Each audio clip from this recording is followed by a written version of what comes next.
Alléluia. Shalom, shalom à tous. Alors, comment vous vous sentez ce soir? J'espère que la journée n'a pas été fatigante.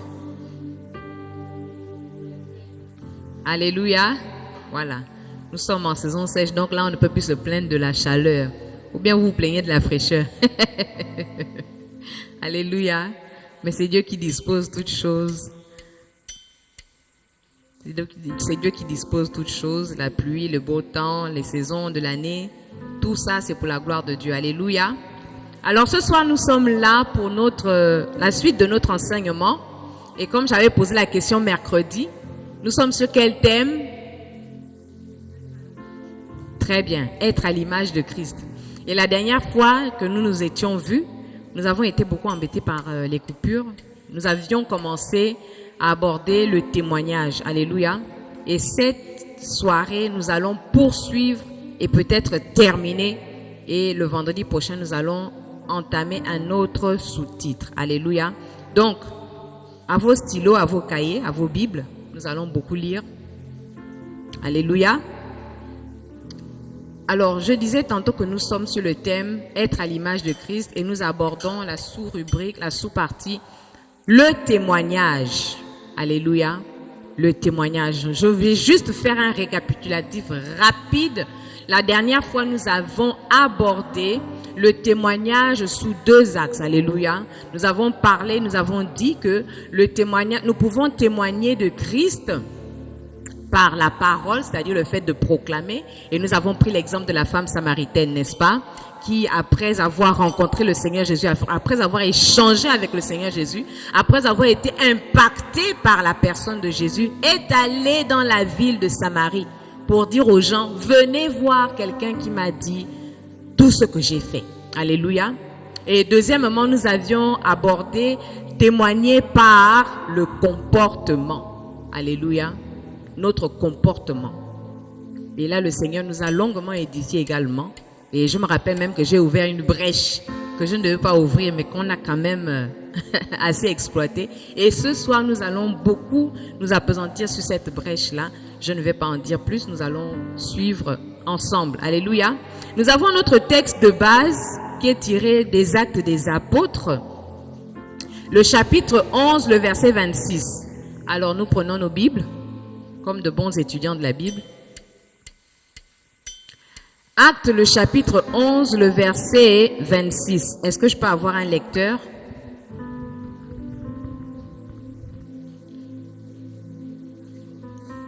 Le verset 26. Ma berline, la Bible est où? La sœur Nyingone est à la page. Actes, le chapitre 11, le verset 26.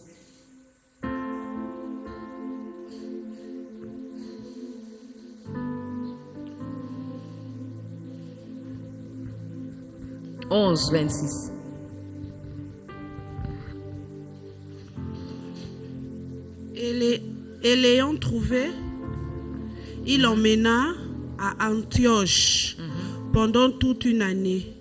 Ils se réunirent aux assemblées de l'Église et ils enseignèrent beaucoup de personnes. Ce fut à Antioche que, pour la première fois, les disciples furent appelés chrétiens. Alléluia. J'aime beaucoup cette dernière partie du verset. Ce fut à Antioche que les disciples furent appelés pour la première fois chrétiens. Alléluia. Nous sommes sur le témoignage. Et ce soir, nous allons voir un troisième moyen par lequel nous pouvons témoigner de Christ. Alléluia. Nous pouvons témoigner de Christ par notre mode de vie. J'entends par le mode de vie, notre vie en général, tout ce qui nous concerne, nos relations. Et nous allons beaucoup nous étendre sur certains aspects, sur certains pans du mode de vie, notamment le langage, les relations avec l'extérieur, avec notre entourage, ou encore l'hospitalité et beaucoup d'autres choses. Alléluia. Et nous avons un verset de référence dans 1 Pierre, le chapitre 4, le verset 9. 1 Pierre, le chapitre 4, le verset 9 que je vais lire. Exercez l'hospitalité les uns envers les autres sans murmure. Exercez l'hospitalité les uns envers les autres sans murmure.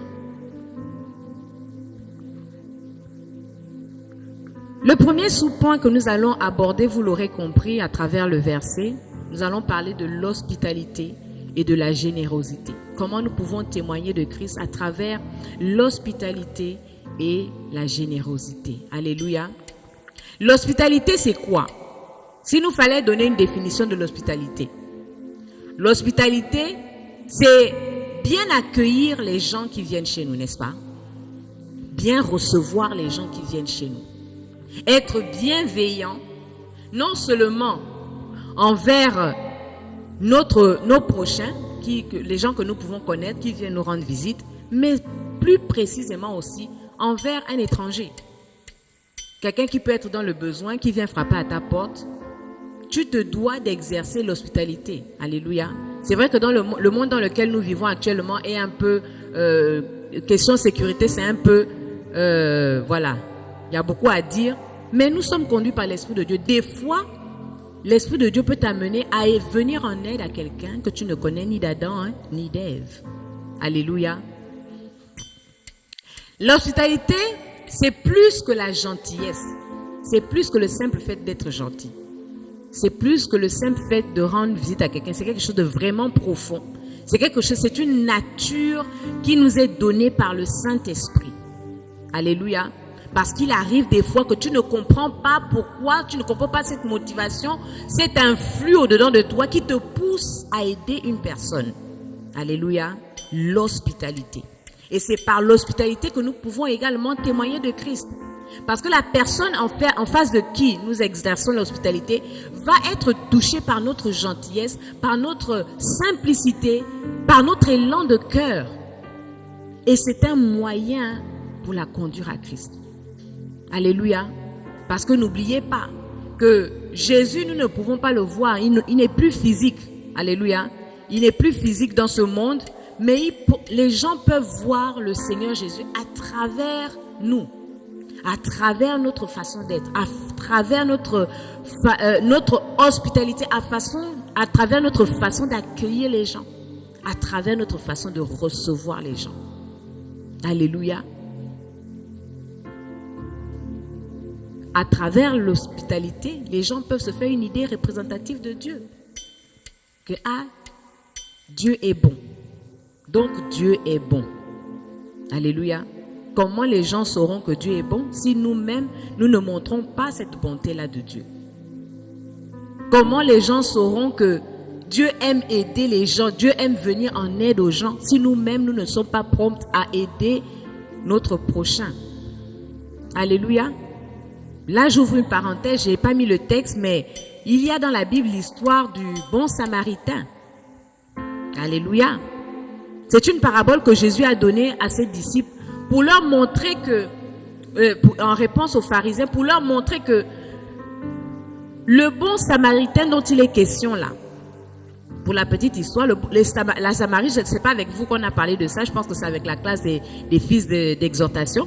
La Samarie était un peuple que les Juifs répugnaient, c'est-à-dire les Juifs détestaient les Samaritains.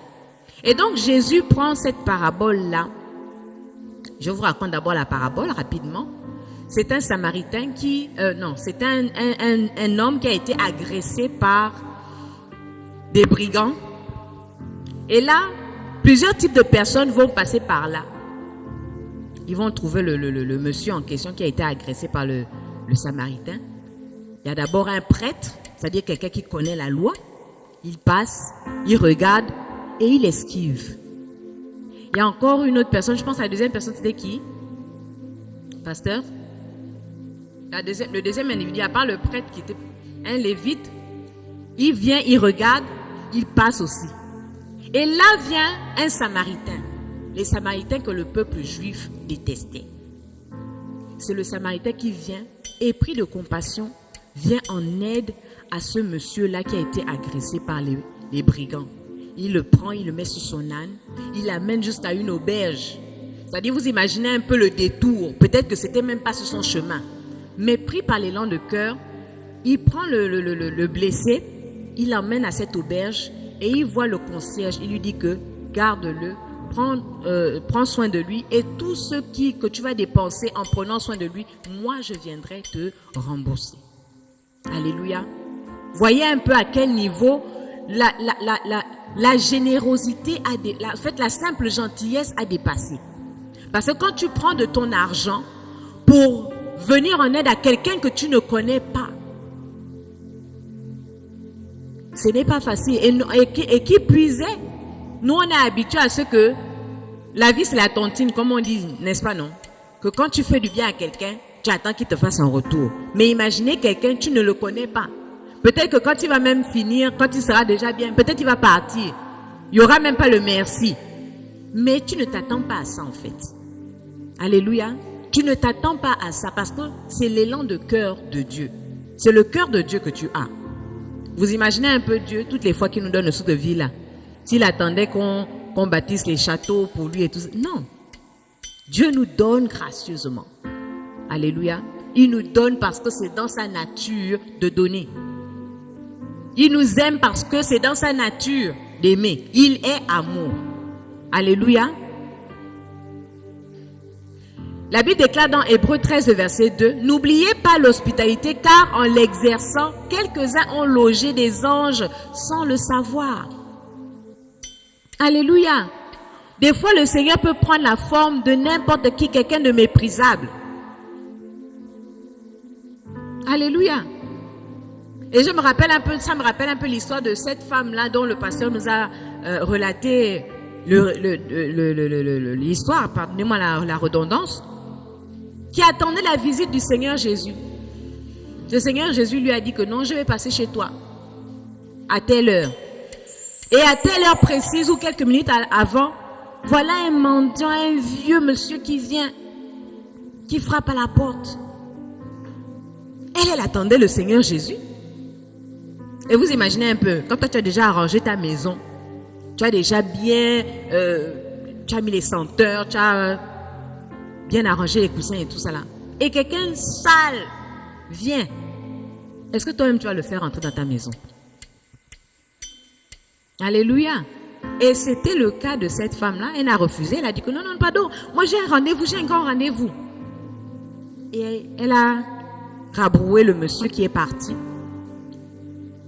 Elle est restée à attendre. Elle attend. 1 heure, 2 heures, 3 heures, 4 heures, jusqu'à la nuit tombée. Et là, elle va dans la prière, elle se plaint, elle dit, Seigneur, mais je t'ai attendu toute la journée. Et le Seigneur lui dit que, mais je suis passé et tu m'as chassé. Seigneur, quand tu es passé quand? Alléluia. La bénédiction du Seigneur, je pense que c'est aujourd'hui, je pense que je le lisais sur un post. La bénédiction du Seigneur, des fois, elle vient mal emballée. Le cadeau, c'est pas joli, c'est pas bien emballé. Mais tu ne sais pas ce qu'il y a à l'intérieur. Alléluia. La Bible déclare qu'en exerçant l'hospitalité, certains ont logé des anges sans le savoir. Tu attires la bénédiction de Dieu. Alléluia. Peut-être pas le merci de la personne là, mais l'acte que tu as posé t'emmène des grâces et des faveurs. Et ce fut le cas d'Abraham dans Genèse le chapitre 18. Abraham qui a vu ces 3 personnalités passer et certainement quelque chose a bougé dans son cœur pour lui dire que appelle-les. Parce que vous imaginez un peu la région dans laquelle ils étaient, c'est une région désertique. Donc quand tu vois 2, 3 personnes marcher, elles marchent dans le désert. Donc imaginez que peut-être il n'y a plus d'eau, la sécheresse, la fatigue. Et voilà comment Abraham est poussé par son élan de cœur pour leur dire que non, venez. La Bible déclare qu'il les a empressés. Il les a pressés de venir chez lui. Il y a quelqu'un qui dit bénédiction cherche preneur. Ah, c'est quand tu es violent dans la foi. Alléluia. Tu vois en cette situation une opportunité de bénédiction. Parce que quand tu fais du bien à quelqu'un, c'est Dieu qui te récompense. On dit généralement que Non, c'est faire du bien à un pauvre et Dieu te le rendra. J'ai oublié comment on dit la maxime là. Mais un bienfait n'est jamais perdu. Alléluia. La générosité et l'hospitalité. Deuxième sous-point, dans le mode de vie que nous allons aborder, nous allons parler des rapports et des relations avec notre entourage. Témoigner Christ par le mode de vie à travers les relations avec notre entourage, avec notre voisinage. Hormis l'hospitalité, nos rapports avec notre entourage sont un moyen de témoigner de Christ, de montrer que nous sommes de Christ, que nous appartenons à Christ. Nous ne faisons pas les choses comme le monde le fait. Nous ne réagissons pas comme le monde le fait. Dans nos rapports, dans nos relations, dans nos échanges, dans nos interactions, comment nous interagissons avec le voisinage. Alléluia. Comment nous traitons autrui. Ça peut être le voisinage, comme je disais tantôt. Ça peut être même tes enfants. Les rapports que tu entretiens avec tes enfants. Est-ce que c'est seulement des rapports d'insultes, de bastonnades, d'agressions? Les rapports que tu entretiens avec ton partenaire de vie, ton mari, ta femme, ton épouse. Est-ce que chez vous, c'est toujours le torchon qui brûle?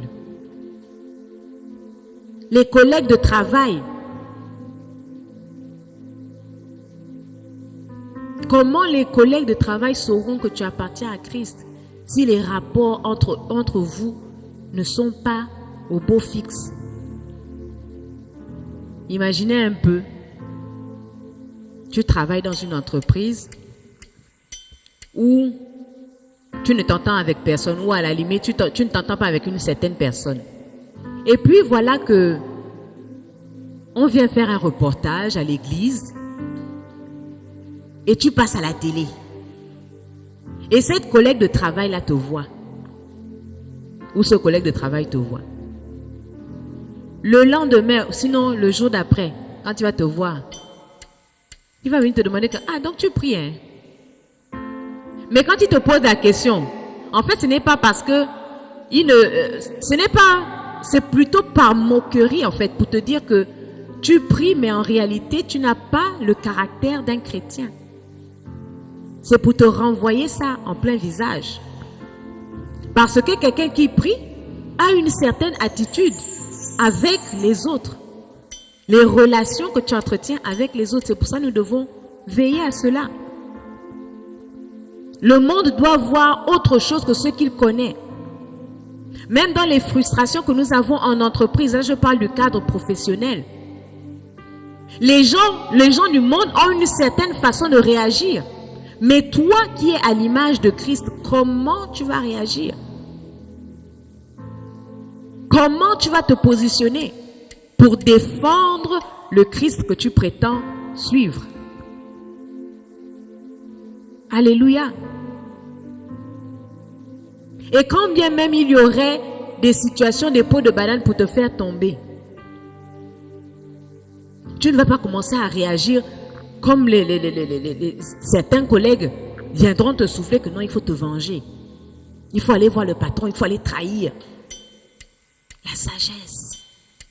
Qu'est-ce que Dieu te dit? Comment tu devrais réagir plutôt? Le monde attend de voir autre chose. Tu ne peux pas servir au monde ce qu'il connaît déjà. Alléluia. Tu ne peux pas faire les choses comme il le fait, le monde. Alléluia. Nous ne pouvons pas exercer, avoir de bons rapports seulement avec les gens que nous connaissons.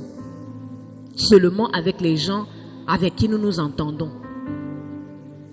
Bon, moi je connais Cyrielle, on s'entend bien. Il n'y n'y a pas de grain de sable dans notre machine. Moi, je m'entends avec Nanou. Il n'y a pas de problème. Alléluia. Mais envers ceux du dehors, ou envers quelqu'un qui t'a frustré, est-ce que tu vas dire que comme il m'a frustré, allez, je coupe les ponts? Parce que rassurez-vous, il y a des fois, la personne elle-même sait qu'elle t'a frustré.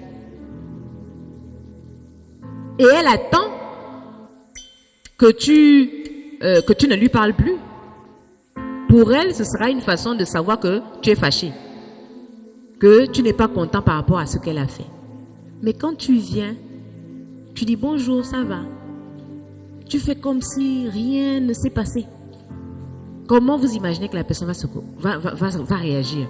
N'est-ce pas, elle sera choquée. Pour dire que, je m'attendais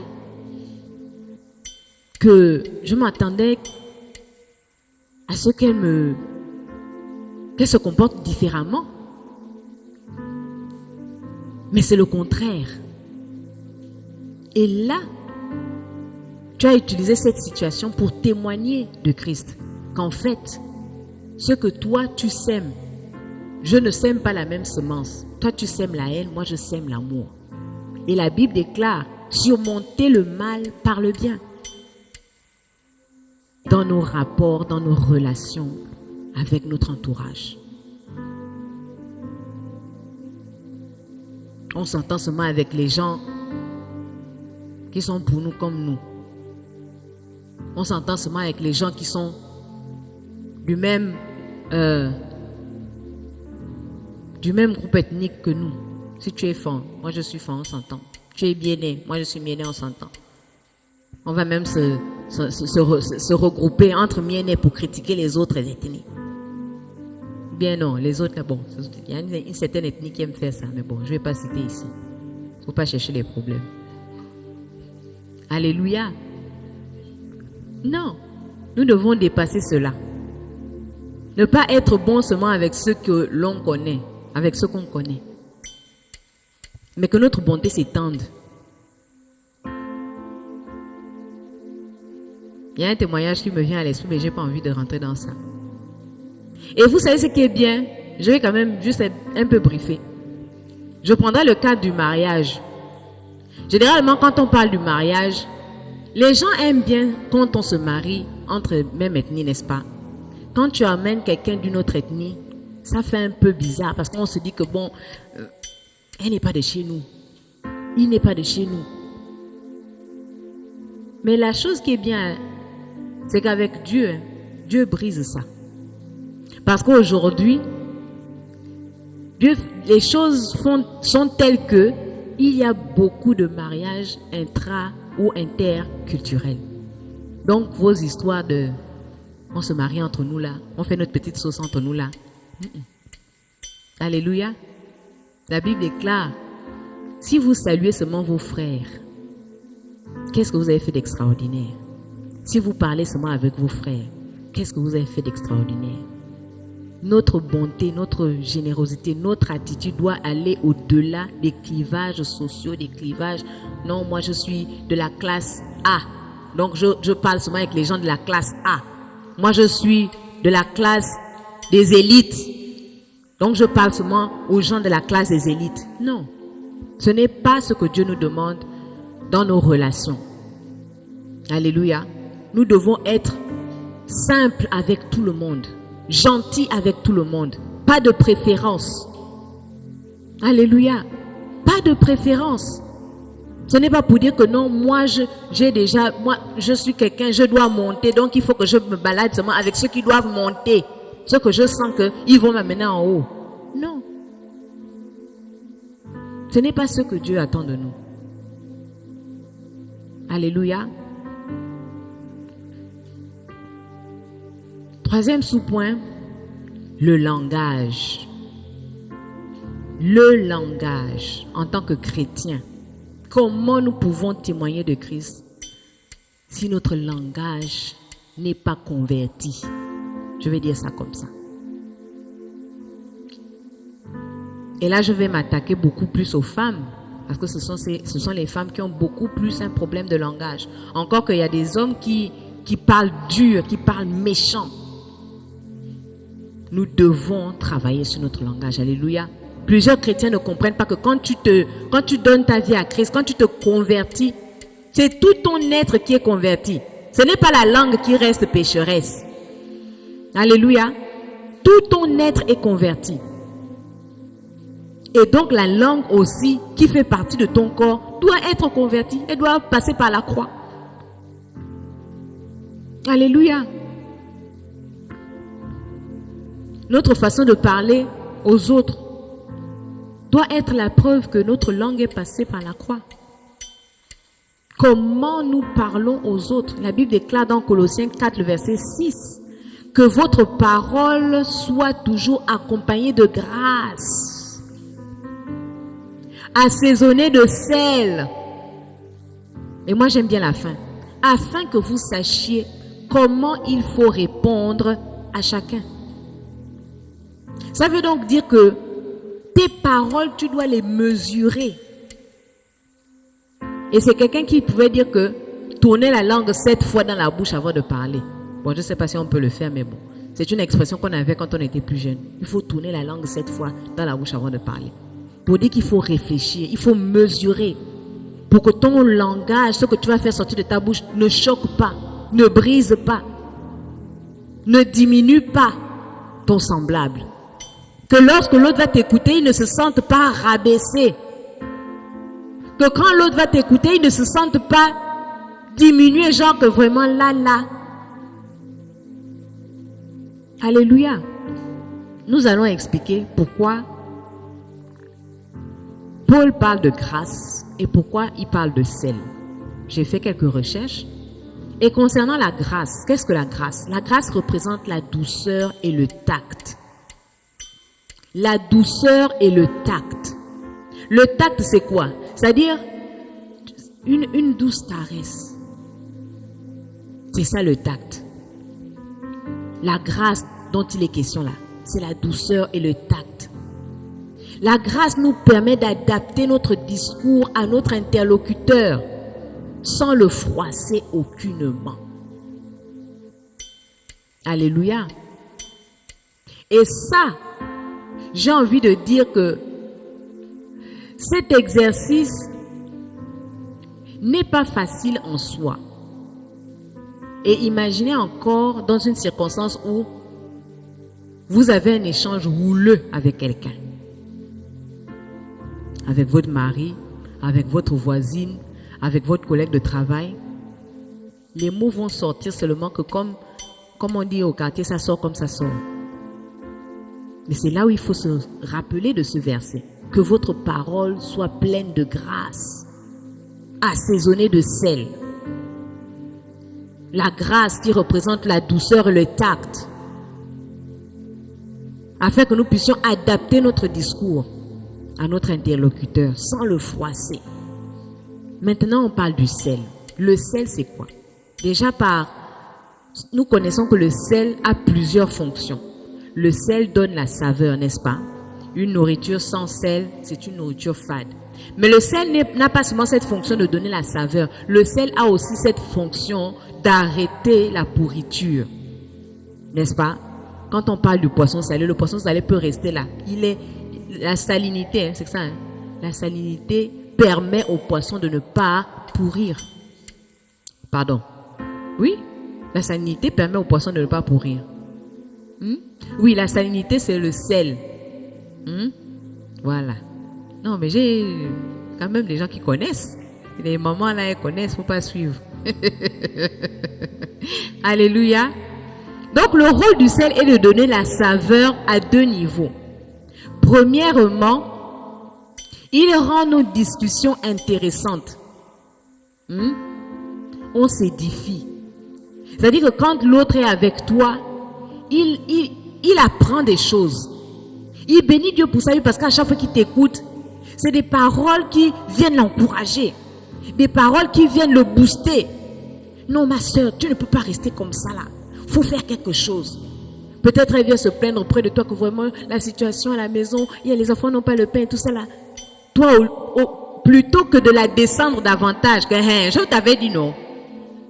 Je t'avais dit que vraiment, le gars avec qui tu pars, tu peux aussi tu pars prendre un rienton. Mais est-ce que c'est ça là dont elle a besoin maintenant? Elle a besoin que tu la boostes. Que ma soeur, ça c'est un petit problème. On va chercher le travail. Il faut que tu trouves une activité.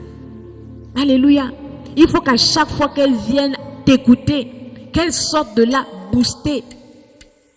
À chaque fois qu'il vient t'écouter, qu'il vient t'exposer une situation, qu'il sorte de là transformé. Alléluia. Il faut que ta bouche soit, ta parole soit assaisonnée de sel. Le goût, la saveur là, on a le goût de t'écouter. Il y a des personnes, quand elles parlent vraiment, tu as seulement envie de chut, chut, chut, chut, tais-toi. Parce que tu ne dis rien de bon. Ou alors, tes paroles, c'est seulement pour descendre les gens. C'est pas pour édifier. Tu n'édifies en rien. Et deuxièmement, nous avons dit que le sel empêche la pourriture, la corruption. Et dans le cadre des paroles, le fait de mettre du sel dans nos paroles, ça évite des propos blessants. Ça nous évite de blesser les autres par nos paroles. Alléluia. Ça nous évite des paroles inutiles. Le sel, là, c'est ce que veut dire ce verset. Que votre langue, que votre parole soit toujours accompagnée de grâce, assaisonnée de sel, afin que vous sachiez comment il faut répondre à chacun. C'est un bel exercice que nous devons tous faire, parce que nous sommes tous concernés. Aussi longtemps que chacun d'entre nous là, aussi vrai que chacun d'entre nous avons une langue, nous devons faire cet exercice-là. Pas seulement avec nous, mais avec ta voisine. Peut-être la voisine avec qui tu ne parles pas. Peut-être ton mari, ce matin, vous vous êtes chamaillé. Peut-être ta femme qui t'a énervé et que tu es en train de préparer un argumentaire pour aller bien la faire asseoir là-bas. Quand elle va t'écouter parler, seulement elle va dire que vraiment, qui est parti provoquer l'homme là? La langue est un petit membre, c'est vrai, mais son importance n'est pas à négliger. Et la preuve, la Bible déclare que la vie et la mort sont au pouvoir de la langue. Donc nous comprenons que la langue avec laquelle les gens jouent là, en disant des paroles n'importe comment, la langue a un grand pouvoir. Et par cette langue-là, nous devons témoigner que notre langue a visité Christ. Qu'elle a rencontré Christ sur le chemin de la croix. Notre langue. Quelles sont les paroles qui sortent de ta bouche? Comment tu t'exprimes devant les autres? Est-ce que tu encourages? Est-ce que tu décourages? Ou bien toi, c'est seulement les injures? Toi, c'est seulement les grossièretés? Ou encore, toi, c'est seulement les complaintes? Ah, moi, mes choses, c'est toujours comme ça. Moi et le sang de l'iguane. Vous savez, le Seigneur m'avait reproché un jour parce que, effectivement, moi j'aimais, c'est une attitude que j'affectionnais, l'attitude pitié. Pauvre petit pécheur, les 3 P, comment on appelle ça? Je suis toujours là, moi ma vie là, je n'ai jamais eu rien facilement, il faut toujours me battre, pitié de moi, je n'ai pas les parents, si j'avais les parents. Et j'aimais parler comme ça là. J'aimais me plaindre, j'aimais vraiment me lamenter sur moi-même. C'est-à-dire que vraiment, je vois ma vie la genre la plus pitié de toutes les vies qui existent sur la terre. Et le Seigneur m'a repris. Il m'a repris en disant que toutes les fois que je fais ça, je n'apprécie pas la grâce qu'il a mise en moi. Alléluia. Parce que tu es en train de déprécier, en fait, tu es en train de dire à Dieu qu'il est incapable. Tu es en train de dire à Dieu qu'il t'a abandonné. Tu es en train de lui dire qu'il n'est pas, qu'il est le Dieu des autres, mais il n'est pas ton Dieu en fait. Toutes les fois que tu te plains, toutes les fois que tu penses à ta vie et que tu te vois comme pitié. Ah, si j'avais les moyens, je serais allé à l'école. J'aurais fait l'école. Ah, Si mes parents étaient encore en vie, je ne serais pas en train de souffrir comme je souffre là. Alléluia. Nous devons faire attention aux paroles qui sortent de nos bouches. Non seulement les choses que nous proclamons sur notre propre vie, mais également nos échanges avec notre entourage, avec le voisinage, avec nos proches. Alléluia. Nous devons faire un bon usage de notre langue. Jacques 3, le verset 10 à 11 nous dit: de la bouche sortent la malédiction et la bénédiction. De la même bouche, pardon. De la même bouche sortent la bénédiction et la malédiction. Il ne faut pas, frère, qu'il en soit ainsi. Tu ne peux pas avec la même bouche, tu bénis Dieu. Et de la même bouche, tu maudis Dieu. Pardon, tu maudis ton frère. Ou tu maudis même Dieu. Je me rappelle quand j'étais plus jeune, je venais de me convertir. Je devais avoir peut-être 14 ans. Je devais avoir 14 ou 15 ans par là. Et j'aimais lire la parole de Dieu. J'aimais beaucoup lire la parole de Dieu. Et c'est durant cette période-là que j'ai lu beaucoup de proverbes. Beaucoup de proverbes. Dans le livre de proverbes, en fait. Et il est arrivé une situation avec ma mère et mon petit frère. Je ne sais pas quelle bêtise mon petit frère avait faite. Et ma mère s'est mise à le rouer de coups. Mais vraiment frapper. Frapper encore, ce n'est pas un problème.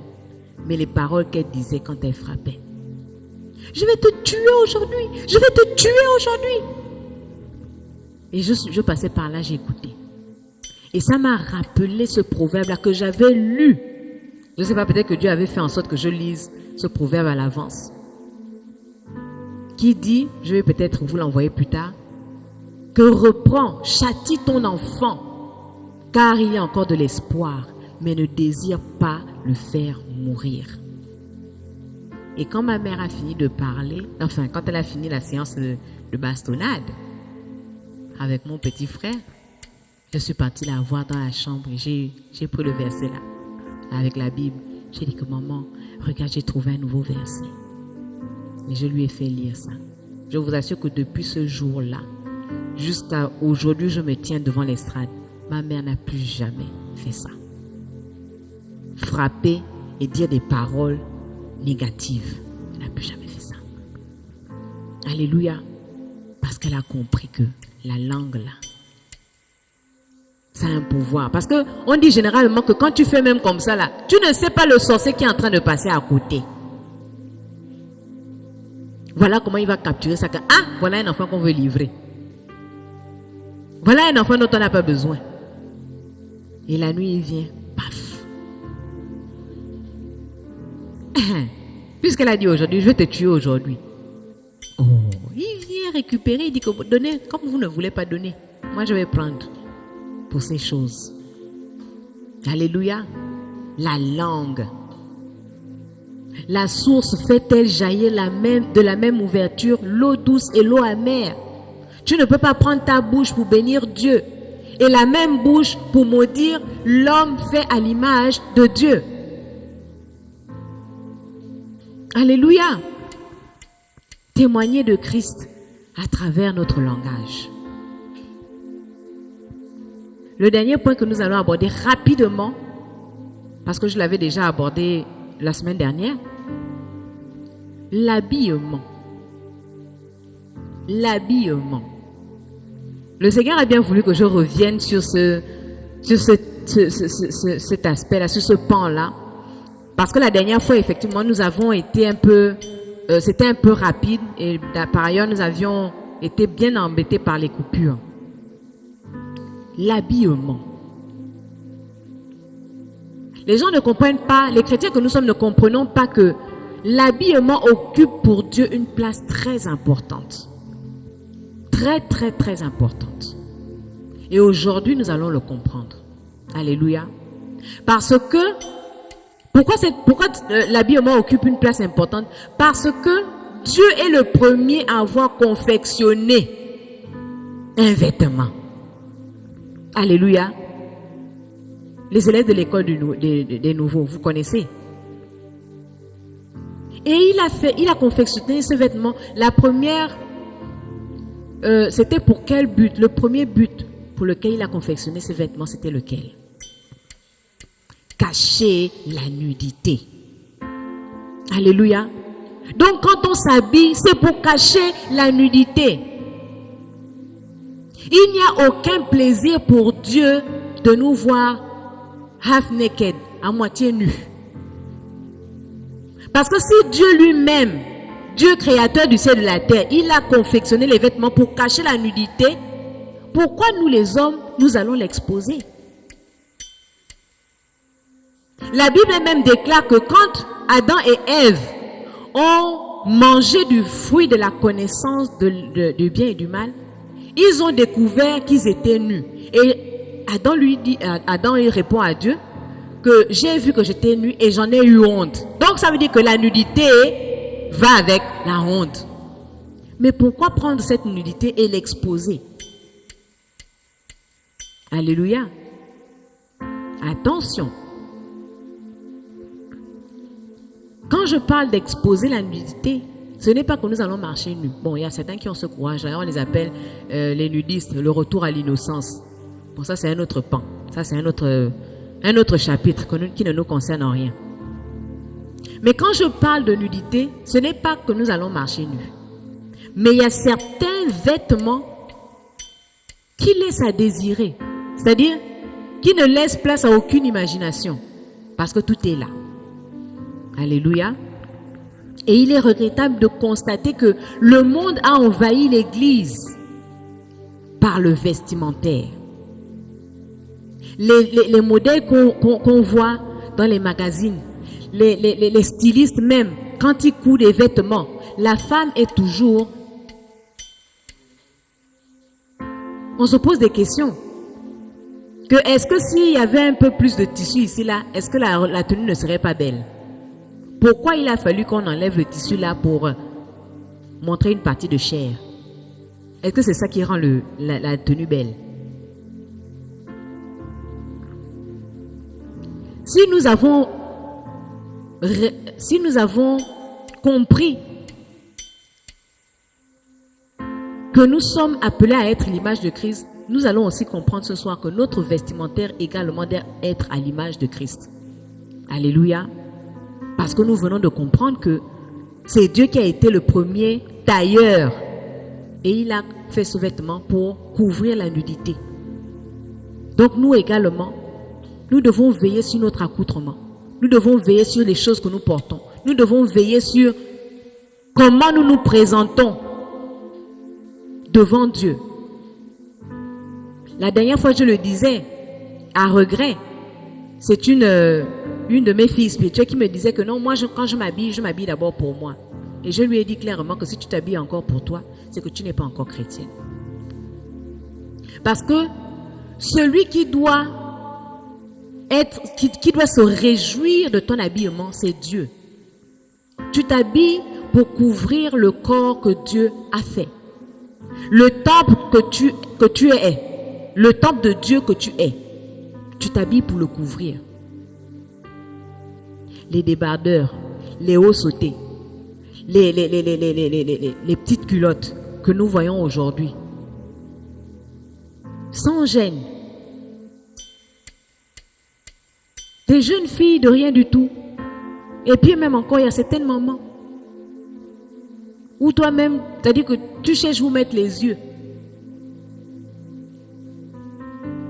Et la Bible déclare qu'il y aura des scandales dans le monde, mais malheur à qui par qui le scandale arrive. Ça veut dire que si pour toi, tu es à l'aise comme ça là, et que tu fasses pécher quelqu'un, tu es la source de scandale pour cette personne-là. Parce que cette personne, quand elle est sortie de chez elle, elle n'avait pas l'intention de pécher par ce vestimentaire-là. Mais toi, tu viens habillé comme tu viens habillé et quelqu'un va pécher parce qu'il t'a vu. Il va te convoiter. Ou alors, la convoitise va encore engendrer autre chose. Et ce sont les mêmes personnes qui vont se plaindre que, oh, voilà. Il y a quelqu'un qui avait dit un jour que Vous parlez de viol, vous parlez de viol. Mais est-ce que vous ne trouvez pas que les vêtements de nos jeunes filles suscitent le viol? Oui, il faut le dire. Parce que la façon dont tu te vêts, tu t'habilles, tu te dis que tu te sens bien comme ça là. Mais l'autre aussi se sentira bien sur toi. Alléluia. C'est triste de le dire, mais c'est la vérité. Et c'est encore plus triste de constater que ce genre de vêtements rentre même dans l'église. Où on va te confectionner une tenue, tu n'arrives même pas à faire un pas comme ça là. Il y a quoi? C'est la prison. La jupe est serrée maintenant. C'est toi qui as le gabarit qu'il ne faut pas.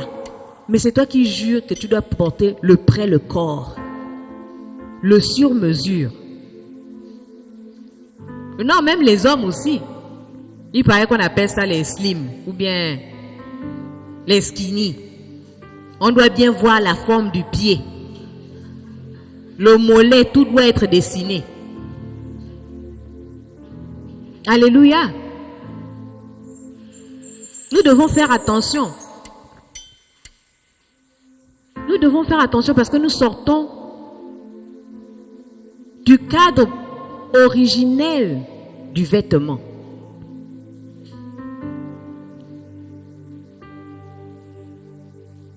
Un chrétien doit se vêtir de façon modeste et décente, en montrant du respect envers son prochain. C'est-à-dire que quand tu t'habilles non seulement pour Dieu, mais pour que ton prochain aussi soit à l'aise. Il ne va pas commencer à palpiter parce que tu es à côté, ou bien parce que tu es passé. Là, ça pose problème. S'il veut pécher sur toi, qu'il pêche ailleurs, mais pas sur tes habits. Alléluia.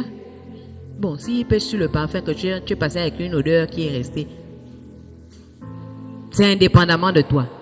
Mais si c'est toi qui orchestre la suscitance chez le frère, là, ça pose problème. Je m'adresse aux sœurs parce que ce sont les sœurs qui sont beaucoup plus affectées par ce pan-là. Ce n'est pas le style du monde qui doit définir le code vestimentaire des chrétiens.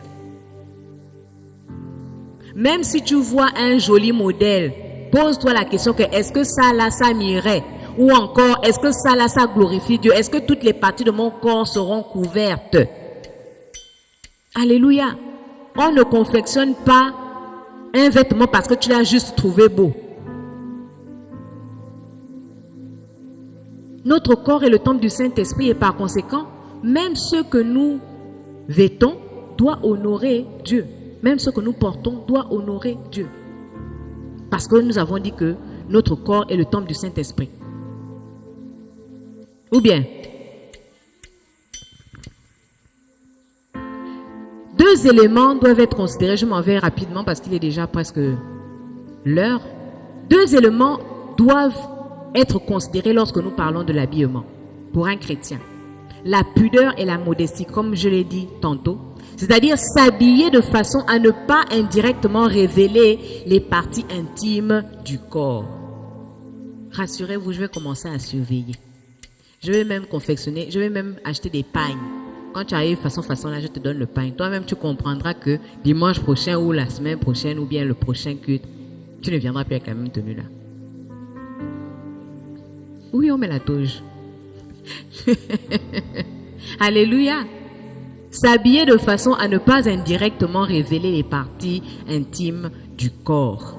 Respectez votre morphologie. Je disais la dernière fois qu'on s'habille en fonction de sa morphologie. Toi, tu es en haut, morphologie en haut, et tu veux porter une tenue d'une personne de morphologie H. Ça ne peut pas passer. Le haut, c'est comme ça là. Le H, c'est comme ça. Maintenant, vous voyez-vous, le H, c'est comme ça là. Toi, tu veux que ça rentre dans le haut qui est comme ça là. Est-ce que ça a un sens? Est-ce que c'est même faisable? Non. Même la nature nous enseigne ces choses-là. Deuxième élément que nous devons considérer, le reflet de notre foi. Quand nous nous habillons, nous reflétons notre foi. Quand nous nous habillons, nous témoignons de l'esprit qui nous anime. Est-ce un esprit de séduction? que bon, aujourd'hui là, ils vont me sentir passer. La tenue que je mets là. Non, pourquoi? Donc ça veut dire que ton objectif, c'est de venir séduire. Ou bien? Non, il faut qu'on se dise la vérité. L'esprit qui t'anime, la façon dont tu t'habilles témoigne de l'esprit qui t'anime. Est-ce l'esprit de Dieu? Parce que si c'est l'esprit de Dieu qui t'anime, tu ne feras pas les choses pour séduire ou bien pour plaire aux hommes. Moi, en tout cas, en ce qui me concerne, même quand des fois le pasteur n'est pas d'accord, mais si je sens que la tenue là quand même, je suis bien couverte dedans là, je mets. Il y a une robe là qui n'aime pas me voir porter, mais moi je l'aime bien. Alléluia. Je l'aime bien parce que la tenue est ample. La tenue est ample, je suis bien dedans. Tout mon corps est caché. Mais lui, la dernière fois, il me disait encore que je ne sais même pas pourquoi tu portes la robe là. J'ai dit, frère, laisse comme ça là. Alléluia. Donc nous habillons pour refléter notre foi.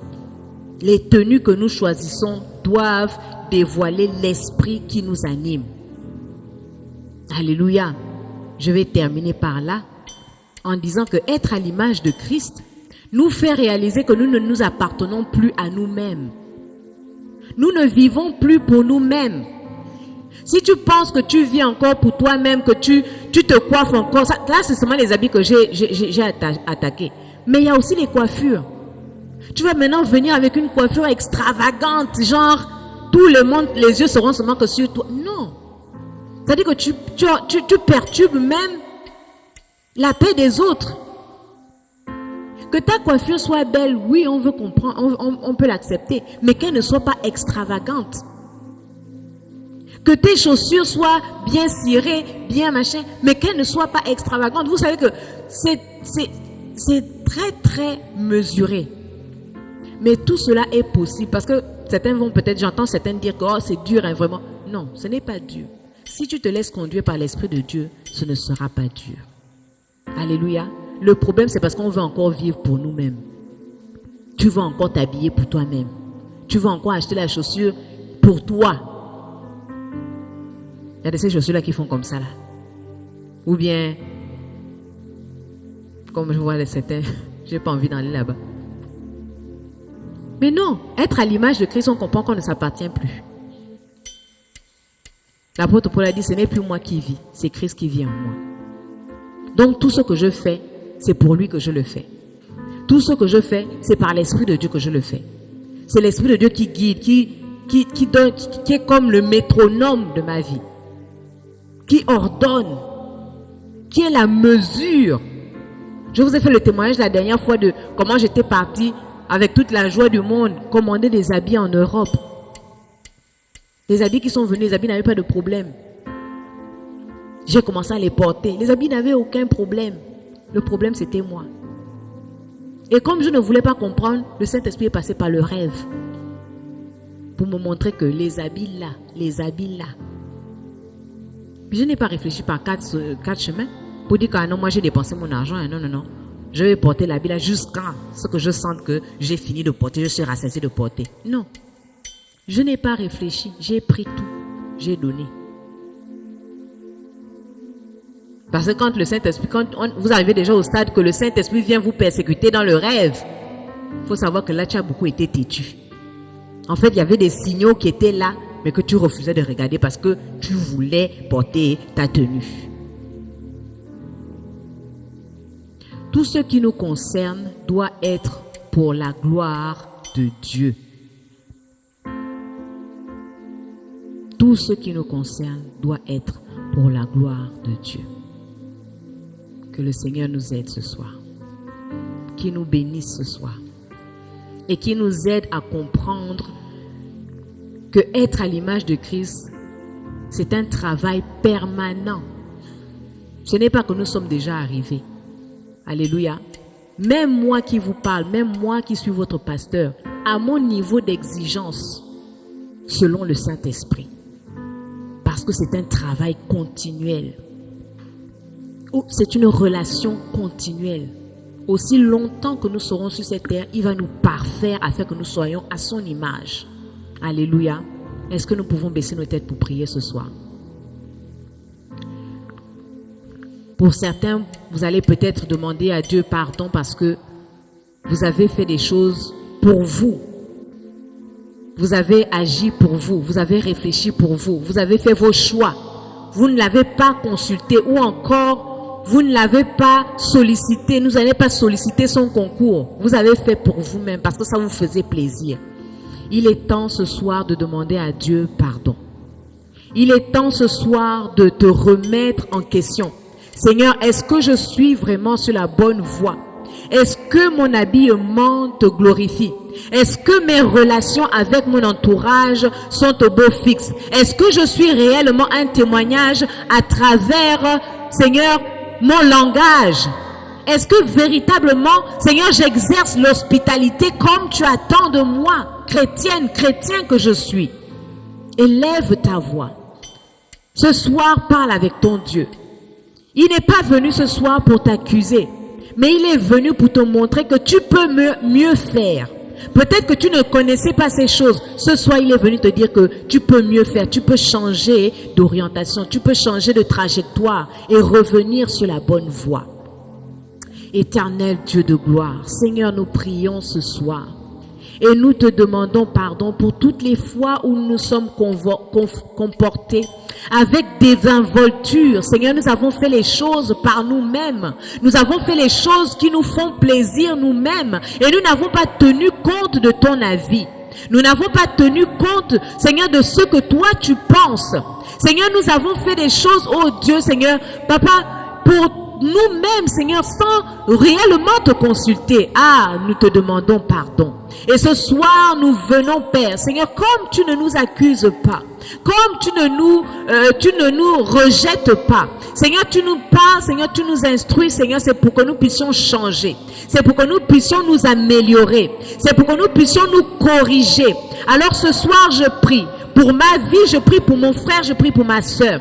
Que tu nous aides, Seigneur, à revenir de cet égarement, à revenir de cette mauvaise façon de faire, afin de pratiquer la voie qui est la tienne, afin de marcher sur la voie qui est la tienne. En ce qui concerne, oh Dieu, notre mode de vie, tout ce qui concerne notre vie, Seigneur, nous voulons te le dédicacer, nous voulons te le donner, nous voulons te le consacrer, dans le nom puissant de Jésus-Christ de Nazareth. Seigneur, sois élevé ce soir. Sois glorifié, Adonai. Nous te disons merci. Parce que le lendemain, Seigneur, demain ne sera pas comme aujourd'hui. Aujourd'hui, nous avons fait une erreur. Mais Seigneur, demain, nous allons la corriger. Nous allons faire mieux. Nous allons faire autrement. Reçois la gloire. Reçois l'honneur. Seigneur, aide-nous également. Seigneur, que ces paroles, oh Dieu, que nous puissions également l'enseigner à nos enfants, Seigneur, parce que comme tu dis dans ta parole, instruis l'enfant selon la voie qu'il doit suivre. Et quand il sera grand, il ne s'en détournera pas. Seigneur, même avec nos enfants à la maison, que nous soyons le témoignage de Christ, afin qu'ils puissent copier, Seigneur, notre façon de faire, afin qu'ils puissent copier notre façon d'être, Père. Oui, à Jésus. Seigneur, les enfants observent, Seigneur, alors qu'ils puissent observer ce réel changement dans nos cœur, dans le nom puissant de Jésus-Christ de Nazareth. Nous te bénissons, Père, et nous te disons merci. Reçois la gloire, reçois l'honneur, dans le nom puissant de Jésus-Christ. Amen, amen, amen. Est-ce qu'on peut acclamer le Seigneur?